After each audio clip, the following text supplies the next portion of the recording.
श्री गणेशाय नमः। श्री सरस्वती माते नमः। श्रीमद् भागवत महापुराण की जय। जय जय श्री राधे श्याम। श्रीमद् भागवत महापुराण द्वितीय खंड 10वां स्कंद 40वां अध्याय। अक्रूर जी के द्वारा भगवान श्री कृष्ण की स्तुति।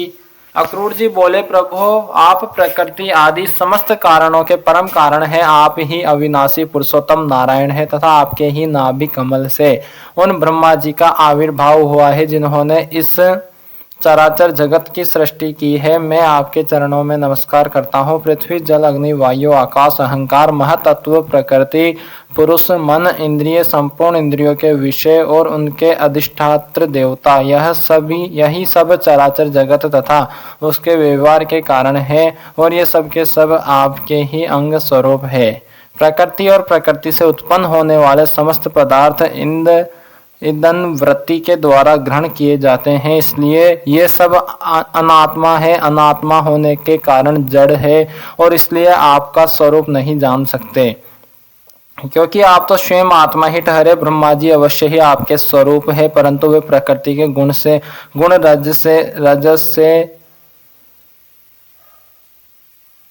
प्रकृति के रजस से युक्त है, इसलिए वे भी आपकी प्रकृति का और उसके गुणों से परे का स्वरूप नहीं जानते। साधु योगी स्वयं अपने अंतःकरण में स्थित अंतर्यामी के रूप में, समस्त भूत भौतिक पदार्थों में व्याप्त परमात्मा के रूप में और सूर्य चंद्र अग्नि आदि देवमंडल में स्थित इष्ट देवता के रूप में तथा उनके साक्षी महापुरुष एवं नियंता ईश्वर के रूप में साक्षात आपकी ही उपासना करते हैं। बहुत से कर्मकांडी ब्राह्मण कर्म मार्ग का उपदेश करने वाली त्रिविद्या के द्वारा जो आपके इंद्र, अग्नि आदि अनेक देववाचक नाम तथा वज्र, हस्त, सप्तार्ची आदि अनेक रूप बतलाती है, बड़े बड़े यज्ञ करते हैं और उनसे आपकी ही उपासना करते हैं। बहुत से ज्ञानी अपने समस्त कर्मों का संन्यास कर देते हैं और शांत भाव में स्थित हो जाते हैं। वे इस प्रकार ज्ञान यज्ञ के द्वारा ज्ञान स्वरूप आपकी ही आराधना करते हैं। और भी बहुत से संस्कार संपन्न अथवा शुद्ध चित्त वैष्णव जन आपकी बतलाई हुई पांचरात्र आदि विधियों से तन्मय होकर आपके चतुर्युग आदि अनेक और नारायण रूप एक स्वरूप की पूजा करते हैं। भगवान दूसरे लोग शिव जी के द्वारा बतलाए हुए मार्ग से जिसके आचार्य भेद से अनेक अवान्तर भेद भी है, शिव स्वरूप आपकी ही पूजा करते हैं।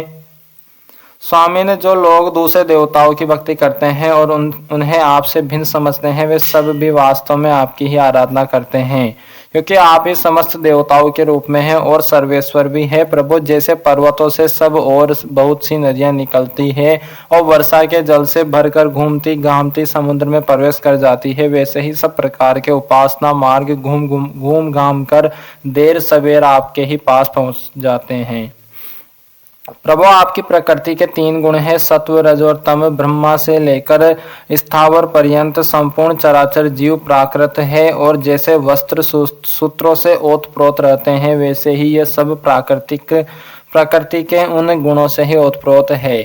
परंतु आप सर्वस्वरूप होने पर भी उनके साथ लिप्त नहीं है। आपकी दृष्टि निर्लिप्त है, क्योंकि आप समस्त वृत्तियों के साक्षी है। यह गुणों के प्रवाह से होने वाली सृष्टि अज्ञान मूलक है और वह देवता, मनुष्य, पशु, पक्षी आदि समस्त योनियों में व्याप्त है, परंतु आप उससे सर्वथा अलग है, इसलिए मैं आपको नमस्कार करता हूँ।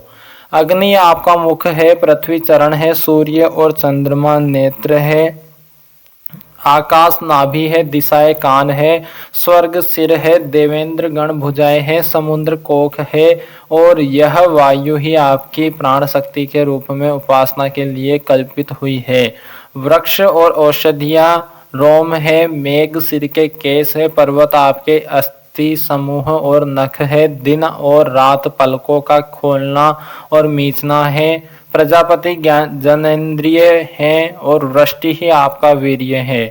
अविनाशी भगवान, जैसे जल में बहुत से जलचर जीव और गुलर के फलों में नन्हे नन्हे कीट रहते हैं, उसी प्रकार उपासना के लिए स्वीकृत आपके मनोमय पुरुष रूप में अनेक प्रकार के जीव जंतुओं से भरे हुए लोक और उनके लोकपाल कल्पित किए गए हैं। प्रभु आप कीड़ा करने के लिए पृथ्वी पर जो जो रूप धारण करते हैं वे सब अवतार लोगों के शोक मोह को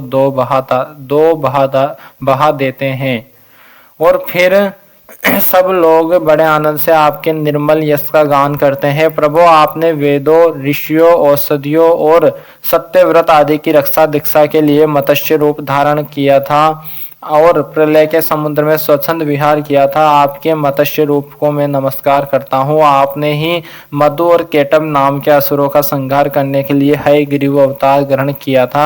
मैं आपके उस रूप को भी नमस्कार करता हूँ। आपने ही विशाल कच्छप रूप ग्रहण करके मंद्राचल को धारण किया था। आपको मैं नमस्कार करता हूँ। आपने ही पृथ्वी के उदार लीला करने के लिए वराह रूप स्वीकार किया था। आपको मेरा बार बार नमस्कार है।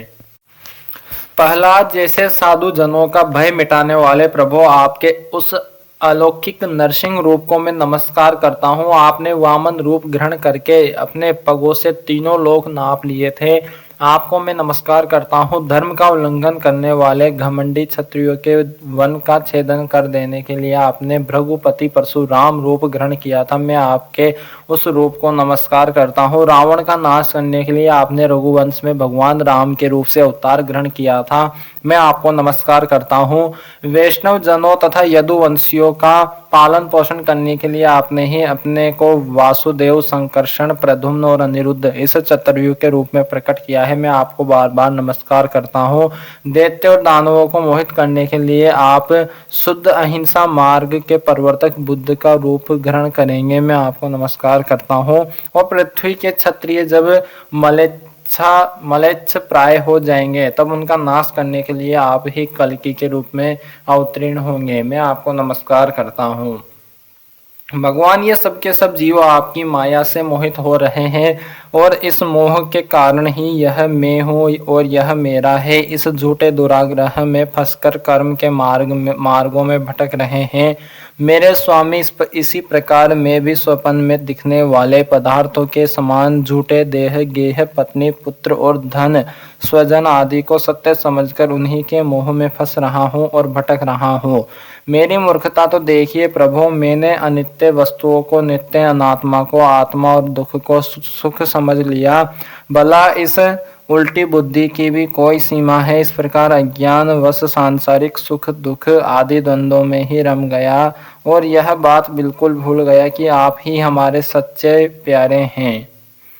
जैसे कोई अनजान मनुष्य जल के लिए तालाब पर जाए और उसी से पैदा हुए सिवार आदि घासों से ढका देखकर ऐसा समझ ले कि यहाँ जल नहीं है तथा सूर्य की किरणों में झूठ मूठ प्रतीत होने वाले जल के लिए मृग तृष्णा की ओर दौड़ पड़े, वैसे ही मैं अपनी ही माया से छिपे रहने के कारण आपको छोड़कर विषयों में सुख की आशा से भटक रहा हूँ। मैं अविनाशी अक्षर वस्तु के ज्ञान से रहित हूँ। इसी से मेरे मन में अनेक वस्तुओं की कामना और उनके लिए कर्म करने के संकल्प उठते ही रहते हैं। इसके अतिरिक्त ये इंद्रियां भी जो बड़ी प्रबल एवं दुर्दमनीय हैं, मन को मथ कर बलपूर्वक इधर उधर घसीट ले जाती है, इसलिए इस मन को मैं रोक नहीं पाता। इस प्रकार भटकता हुआ मैं आपके उन चरण कमलों की छत्र छाया में आ पहुंचा हूँ जो दुष्टों के लिए दुर्लभ है। मेरे स्वामी, इसे भी मैं आपका कृपा प्रसाद ही मानता हूँ, क्योंकि पद्मनाभ जब जीव के संसार से मुक्त होने का समय आता है तब सत्पुरुषों की उपासना से चित्तवृत्ति आप में लगती है।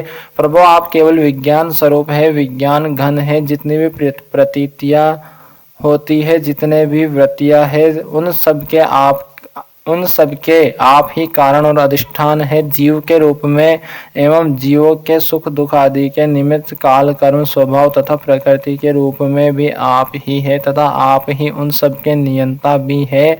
आपकी शक्तियां अनंत है, आप स्वयं ब्रह्मा है। मैं आपको नमस्कार करता हूँ। प्रभु, आप ही वासुदेव, आप ही समस्त जीवों के आश्रय संकर्षण है तथा आप ही बुद्धि और मन के अधिष्ठात्र देवता हृषिकेश, प्रद्युम्न और अनिरुद्ध है। मैं आपको बार बार नमस्कार करता हूँ। प्रभु, आप मुझ शरणागत की रक्षा कीजिए।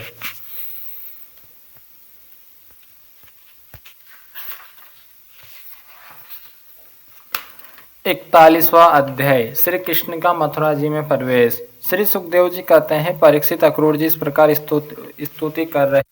उन्हें भगवान श्री कृष्ण ने जल में अपने दिव्य रूप के दर्शन कराए और फिर उसे छिपा लिया, ठीक वैसे ही जैसे कोई नट अभिनय में कोई रूप दिखाकर फिर उसे पर्दे की ओट में छिपा दे। जब अक्रूर जी ने देखा कि भगवान का वह दिव्य रूप अंतर्धान हो गया, तब वे जल से बाहर निकल आए और फिर जल्दी जल्दी सारे आवश्यक कर्म समाप्त करके रथ पर चले आए। उस समय वे बहुत ही विस्मित हो रहे थे। भगवान श्री कृष्ण ने उनसे पूछा, चाचा जी, आपने पृथ्वी, आकाश या जल में कोई अद्भुत वस्तु देखी है क्या? क्योंकि आपकी आकृति देखने से ऐसा ही जान पड़ता है। अक्रूर जी ने कहा, प्रभु, पृथ्वी, आकाश या जल में और सारे जगत में जितने भी अद्भुत पदार्थ है वे सब आप में ही है, क्योंकि आप विश्व रूप है। जब मैं आपको ही देख रहा हूँ तब ऐसी कौन सी अद्भुत वस्तु रह जाती है जो मैंने न देखी हो। भगवान, जितनी भी अद्भुत वस्तुएं हैं वे पृथ्वी में हो या जल अथवा आकाश में, सब की सब जिनमें है उन्हीं आपको मैं देख रहा हूँ। फिर भला मैंने यह अद्भुत वस्तु कौन सी देखी? गांधिनी नंदन अक्रूर जी ने यह कहकर रथ हाँक दिया और भगवान श्री कृष्ण तथा बलराम जी को लेकर दिन ढलते ढलते वे मथुरापुरी जा पहुंचे। परीक्षित, मार्ग में स्थान स्थान पर गांवों के लोग मिलने के लिए आते और भगवान श्री कृष्ण तथा बलराम जी को देखकर आनंद मग्न हो जाते। वे एकटक उनकी ओर देखने लगते, अपनी दृष्टि हटा न पाते। नंद बाबा आदि व्रजवासी तो पहले से ही वहां पहुंच गए थे और मथुरापुरी के बाहरी उपवन में रुककर उनकी प्रतीक्षा कर रहे थे। उनके पास पहुंचकर जगदीश्वर भगवान श्री कृष्ण ने विनीत भाव से खड़े अक्रूर जी का हाथ अपने हाथ में लेकर मुस्कुराते हुए कहा, चाचा जी, आप रथ लेकर पहले मथुरापुरी में प्रवेश कीजिए और अपने घर जाइए। हम लोग पहले यहाँ उतरकर फिर नगर देखने के लिए आएंगे। अक्रूर जी ने कहा, प्रभु, आप दोनों के बिना मैं मथुरा में नहीं जा सकता। स्वामी, मैं आपका भक्त हूँ, भक्त वत्सल प्रभु, आप मुझे मत छोड़िए। भगवान, आइए चले मेरे परम हितैषी और सच्चे सुहृद भगवान, आप बलराम जी, ग्वाल बालों तथा नंदराय जी आदि आत्मीयों के साथ चलकर हमारा घर सनाथ कीजिए। हम ग्रस्त है, आप अपने चरणों की धूलि से हमारा घर पवित्र कीजिए। आपके चरणों की धोवन गंगा जल या चरणामृत से अग्नि, देवता, पितर सबके सब तृप्त हो जाते हैं। प्रभु, आपके युगल चरणों को पखार कर महात्मा बलि ने वह यश प्राप्त किया जिसका गान संत पुरुष करते हैं। केवल यश ही नहीं, उन्हें अतुलनीय ऐश्वर्य तथा वह गति प्राप्त हुई जो अनन्य प्रेमी भक्तों को प्राप्त होती है। आपके चरणोदक गंगा जी ने तीनों लोक पवित्र कर दिए। सचमुच वे मूर्तिमान पवित्रता है। उन्हीं के स्पर्श से सगर के पुत्रों को सदगति प्राप्त हुई और उसी जल को स्वयं भगवान शंकर ने अपने सिर पर धारण किया। यदुवंश शिरोमणि, आप देवताओं के भी आराध्य देव है, जगत के स्वामी है। आपके गुण और लीलाओं का श्रवण तथा कीर्तन बड़ा ही मंगलकारी है। उत्तम पुरुष आपके गुणों का कीर्तन करते रहते हैं। नारायण, मैं आपको नमस्कार करता हूँ। श्री भगवान ने कहा, चाचा जी, मैं दाऊ भैया के साथ आपके घर आऊंगा और पहले इस यदुवंशियों के द्रोही कंस को मारकर तब अपने सभी सुहृद स्वजनों को प्रिय करूंगा। श्री सुखदेव जी कहते हैं, परीक्षित, भगवान के इस प्रकार कहने पर अक्रूर जी कुछ अनमने से हो गए। उन्होंने पुरी में प्रवेश करके कंस से श्री कृष्ण और बलराम के ले आने का समाचार निवेदन किया और फिर अपने घर गए। दूसरे दिन तीसरे पहर बलराम जी और ग्वाल वालों के साथ भगवान श्री कृष्ण ने मथुरापुरी को देखने के लिए नगर में प्रवेश किया। भगवान ने देखा कि नगर के परकोटे में स्फटिक मणि, बिल्लोर के बहुत ऊंचे ऊंचे गोपुर, प्रधान दरवाजे तथा घरों में भी बड़े बड़े फाटक बने हुए हैं। उनमें सोने के बड़े बड़े किवाड़ लगे हैं और सोने के ही तोरण, बाहरी दरवाजे बने हुए हैं। नगर के चारों ओर तांबे और पीतल की चार दीवारी बनी हुई है। खाई के कारण और कहीं से उस नगर में प्रवेश करना बहुत कठिन है। स्थान स्थान पर सुंदर सुंदर उद्यान और रमणीय उपवन, केवल स्त्रियों के उपयोग में आने वाले बगीचे शोभायमान है। सुवर्ण से सजे हुए चौराहे, धनियों के महल, उन्हीं के साथ के बगीचे, कारीगरों के बैठने के स्थान और प्रजा वर्ग के सभा भवन, टाउन हॉल और साधारण लोगों के निवास गृह नगर की शोभा बढ़ा रहे हैं। वैदुर्य, हीरे, स्फटिक, बिल्लोर, नीलम, मूंगे, मोती और पन्ने आदि से जड़े हुए छज्जे, चबूतरे, झरोखे एवं फर्श आदि जगमगा रहे हैं। उन पर बैठे हुए कबूतर, मोर आदि पक्षी भांति भांति की बोली बोल रहे हैं। सड़क, बाजार, गली एवं चौराहों पर खूब छिड़काव किया गया है। स्थान स्थान पर फूलों के गजरे, जवारे, जौ के अंकुर, खील और चावल बिखेरे हुए हैं। घरों के दरवाजों पर दही और चंदन आदि से चर्चित जल से भरे हुए कलश रखे हैं और वे फूल, दीपक, नई नई कोपले, फल सहित केले और सुपारी के वृक्ष, छोटी छोटी झंडियों और रेशमी वस्त्रों से भली भांति सजाए हुए हैं। परीक्षित, वसुदेव नंदन भगवान श्री कृष्ण और बलराम जी ने ग्वाल बालों के साथ राजपथ से मथुरा नगरी में प्रवेश किया। उस समय नगर की नारियां बड़ी उत्सुकता से उन्हें देखने के लिए झटपट अटारियों पर चढ़ गई। किसी किसी ने जल्दी के कारण अपने वस्त्र और गहने उल्टे पहन लिए। किसी ने भूल से कुंडल, कंगन आदि जोड़े से पहने जाने वाले आभूषणों में से एक ही पहना और चल पड़ी। कोई एक ही कान में पत्र नामक आभूषण धारण कर पाई तो किसी ने एक ही पाँव में पायजेब पहन रखा था। कोई एक ही आंख में अंजन आंज पाई थी और दूसरी में बिना अंजे ही चल पड़ी। कई रमणियां तो भोजन कर रही थी, वे हाथ का कोर फेंक कर चल पड़ी। सबका मन उत्साह और आनंद से भर रहा था। कोई कोई उबटन लगवा रही थी, वे बिना स्नान किए ही दौड़ पड़ी। जो सो रही थी वे कोलाहल सुनकर उठ खड़ी हुई और उसी अवस्था में दौड़ चली। जो माताएं बच्चों को दूध पिला रही थी वे उन्हें गोद से हटाकर भगवान श्री कृष्ण को देखने के लिए चल पड़ी।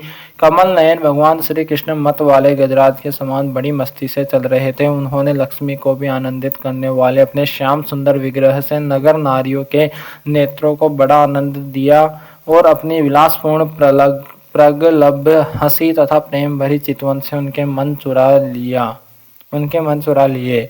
मथुरा की स्त्रियां बहुत दिनों से भगवान श्री कृष्ण की अद्भुत लीलाएं सुनाती आ रही थी। उनके चित्त चिरकाल से श्री कृष्ण के लिए चंचल व्याकुल हो रहे थे।